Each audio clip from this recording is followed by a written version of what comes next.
Алло. Алло. Алло. Да-да. Волод. А вот. Eu vă aud. Mă audeți? Da. Dar cu cine vorbesc?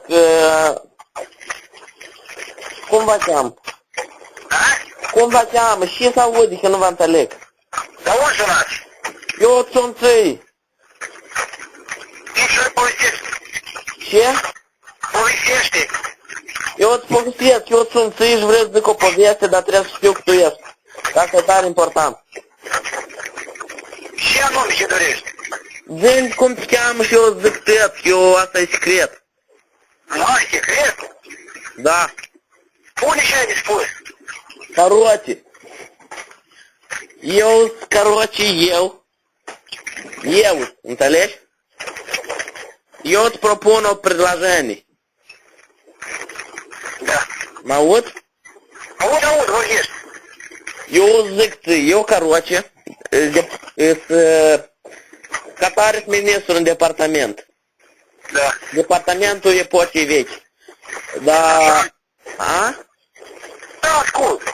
Și în epoca asta veche este Ștefan cel vechi. Așa îl cheamă pe procuror. Mă auzi? Da, da. Și este Masleanca acolo și, короче, noi vindem cu Masleanca și cu Ștefan vechi. Noi vindem vași. Înțelegi? Da. Și o vacă de șeie numai 300 de lei, înțelegi asta? Că noi avem milioane. Noi unde ne duc din Germania prin cu lodca. Da. Mă auzi? Te aud. Și ce propunerea ai? De 300 de lei o vacă. Bună, cu tâțile pline totdeauna. Dar ce vrei? Nu. Cum nu vrei dacă e cu tâțile pline? A? Cum nu vrei dacă e cu tâțile pline?